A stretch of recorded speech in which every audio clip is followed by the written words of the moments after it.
ಸಖತ್ ಟೇಸ್ಟಿಯಾಗಿ ತುಂಬಾ ಸುಲಭವಾಗಿ ಕೇವಲ 10 ನಿಮಿಷದಲ್ಲಿ ಮಾಡಬಹುದಾದ ಆರೋಗ್ಯಕರವಾದ ಸ್ನ್ಯಾಕ್ಸ್ ರೆಸಿಪಿನ ಯಾವ ರೀತಿ ಮಾಡೋದು ಅಂತ ತೋರಿಸ್ತಾ ಇದ್ದೀನಿ. ಮಕ್ಕಳು ಸ್ಕೂಲು ಮತ್ತು ಕಾಲೇಜಿಂದ ಬಂದಾಗ ಅವರು ಫ್ರೆಶ್ ಅಪ್ ಆಗಿ ಬರೋದ್ರೊಳಗೆ ಈ ರೀತಿ ರೆಸಿಪಿನ ನಾವು ಮಾಡಿಕೊಡ್ಬೋದು.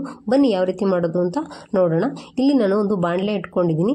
ಅದಕ್ಕೆ 1 ಕಪ್ ಅಷ್ಟು ಕಡಲೆಬೀಜನ ಹಾಕಿ ಸಣ್ಣ ಊರಿನಲ್ಲೇ ಇದನ್ನು ಈ ರೀತಿ ಮಿಕ್ಸ್ ಮಾಡ್ಕೊಳ್ತಾ ಹುರ್ಕೊಳ್ತಾ ಇದ್ದೀನಿ. ಯಾವುದೇ ಕಾರಣಕ್ಕೂ ನೀವು ದೊಡ್ಡ ಊರಿನಲ್ಲಿ ಈ ಕಡಲೆಬೀಜನ ಹುರಿಲಿಕ್ಕೆ ಹೋಗಬೇಡಿ, ಆವಾಗ ಸೀದೋಗಿ ನಾವು ಮಾಡ್ತಕ್ಕಂಥ ರೆಸಿಪಿ ಚೆನ್ನಾಗಿ ಬರೋದಿಲ್ಲ. ಹಾಗಾಗಿ ನಾವು ಸಣ್ಣ ಊರಿನಲ್ಲೇ ಈ ರೀತಿ ಮಿಕ್ಸ್ ಮಾಡ್ಕೊಳ್ತಾ ಹುರ್ಕೊಂಡು ಗ್ಯಾಸ್ನ ಆಫ್ ಮಾಡಿ ಕಡಲೆಬೀಜನ ತಣ್ಣಗಾಗಲಿಕ್ಕೆ ಬಿಡಬೇಕು.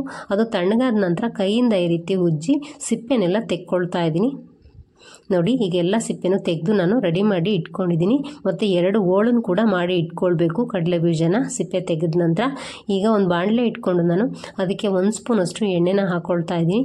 ಎಣ್ಣೆ ಸ್ವಲ್ಪ ಬಿಸಿಯಾದ ನಂತರ ಅದಕ್ಕೆ 1 ಎಸಳು ಕರಿಬೇವಿನ ಸೊಪ್ಪನ್ನ ಈ ರೀತಿ ಕೈಯಿಂದನೇ ಮುರಿದು ಹಾಕೊಳ್ತಾ ಇದ್ದೀನಿ. ಇದನ್ನು ಜಸ್ಟ್ ಒಂದು 10 ಸೆಕೆಂಡು ಎಣ್ಣೆಯಲ್ಲಿ ಹೀಗೇ ಫ್ರೈ ಮಾಡ್ಕೊಳ್ಬೇಕು. ಇದು ಸ್ವಲ್ಪ ಫ್ರೈ ಆಗ್ತಿದ್ದಾಗೆ ಗ್ಯಾಸ್ನ ಆಫ್ ಮಾಡ್ಕೊಂಡ್ಬಿಡಬೇಕು. ನೋಡಿ, ಇವಾಗ ಚೆನ್ನಾಗಿ ಅದು ಫ್ರೈ ಆಗಿದೆ. ಈಗ ಗ್ಯಾಸ್ನ ಆಫ್ ಮಾಡಿಕೊಂಡು ಬಿಸಿ ಇರುವಾಗಲೇ ಅದಕ್ಕೆ 1/4 ಸ್ಪೂನಷ್ಟು ಕಾಳು ಮೆಣಸಿನ ಪುಡಿ, 1/4 ಸ್ಪೂನಷ್ಟು ಖಾರದ ಪುಡಿ, 1/4 ಸ್ಪೂನಷ್ಟು ಅರಿಶಿನ ಪುಡಿ, 1/4 ಸ್ಪೂನಷ್ಟು ಚಾಟ್ ಮಸಾಲ, ನಂತರ ಅದಕ್ಕೆ ರುಚಿಗೆ ಬೇಕಾಗುವಷ್ಟು ಅಂದರೆ 1/4 ಸ್ಪೂನಷ್ಟು ಉಪ್ಪನ್ನು ಹಾಕ್ಕೊಳ್ತಾ ಇದ್ದೀನಿ. ಈಗ ಇದನ್ನು ಕೂಡ ಅದೇ ಬಿಸಿ ಎಣ್ಣೆನಲ್ಲೇ ಈ ರೀತಿ ಮಿಕ್ಸ್ ಮಾಡ್ಕೊಳ್ಬೇಕು. ನಾವು ಗ್ಯಾಸ್ನ ಆನ್ ಮಾಡಿರಬಾರ್ದು, ಗ್ಯಾಸ್ನ ಆಫ್ ಮಾಡ್ಕೊಂಡಿರಬೇಕು. ಈಗ ಚೆನ್ನಾಗಿ ಆ ಬಿಸಿನಲ್ಲೇ ಈ ರೀತಿ ಮಿಕ್ಸ್ ಮಾಡ್ಕೊಳ್ಬೇಕು. ಇದು ಪೂರ್ತಿಯಾಗಿ ಮಿಕ್ಸ್ ಆದ ನಂತರ ನಾನು ಮೊದಲೇ ರೆಡಿ ಮಾಡಿ ಇಟ್ಕೊಂಡಿದ್ದೆ ಅಲ್ವಾ ಕಡಲೆಬೀಜ, ಅದನ್ನು ಹಾಕ್ಕೊಂಡು ಚೆನ್ನಾಗಿ ಈ ರೀತಿ ಮಿಕ್ಸ್ ಮಾಡ್ಕೊಳ್ತಾ ಇದ್ದೀನಿ. ಬಿಸಿ ಇರುವಾಗಲೇ ನಾವು ಈ ರೀತಿ ಮಿಕ್ಸ್ ಮಾಡ್ಕೊಳ್ಬೇಕಾಗುತ್ತೆ. ಚೆನ್ನಾಗಿ ಈ ರೀತಿ ಮಿಕ್ಸ್ ಆದ ನಂತರ ಇದು ಸ್ವಲ್ಪ ತಣ್ಣಗಾಗ್ಲಿಕ್ಕೆ ಬಿಡಬೇಕು, ಒಂದು 2 ನಿಮಿಷ. ನೋಡಿ, 2 ನಿಮಿಷ ಆಗಿದೆ. ಈಗ ಪೂರ್ತಿಯಾಗಿ ತಣ್ಣಗಾಗಿದೆ. ತಣ್ಣಗಾದ ನಂತರ ಅದಕ್ಕೆ ಒಂದು ಚಿಕ್ಕ ಈರುಳ್ಳಿನ ಈ ರೀತಿ ಕಟ್ ಮಾಡಿಕೊಂಡು ಹಾಕ್ಕೊಂಡಿದ್ದೀನಿ. ಹಾಗೆಯೇ ಒಂದು ಚಿಕ್ಕ ಕ್ಯಾರೆಟ್ನ ಈ ರೀತಿ ತುರಿದು ಹಾಕ್ಕೊಳ್ತಾ ಇದ್ದೀನಿ.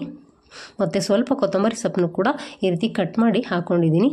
ಈಗ ಇವೆಲ್ಲವನ್ನು ಕೂಡ ಹಾಕಿದ ನಂತರ ಚೆನ್ನಾಗಿ ನಾವು ಮಿಕ್ಸ್ ಮಾಡಿಕೊಳ್ಬೇಕು.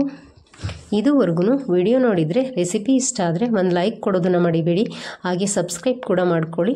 ಬೆಲ್ ಐಕಾನ್ನ ಒತ್ತಿ ಆಲ್ ಆಪ್ಷನ್ನ ಸೆಲೆಕ್ಟ್ ಮಾಡ್ಕೊಳ್ಳಿ. ಆಗ ನಾವು ಆಗ್ತಕ್ಕಂಥ ಎಲ್ಲ ರೆಸಿಪಿಗಳನ್ನ ನೀವೇ ಮೊದಲು ನೋಡ್ಬೋದು. ನೋಡಿ, ಇವಾಗ ಚೆನ್ನಾಗಿ ಎಲ್ಲವನ್ನು ಕೂಡ ಮಿಕ್ಸ್ ಮಾಡಿ ಆಗಿದೆ.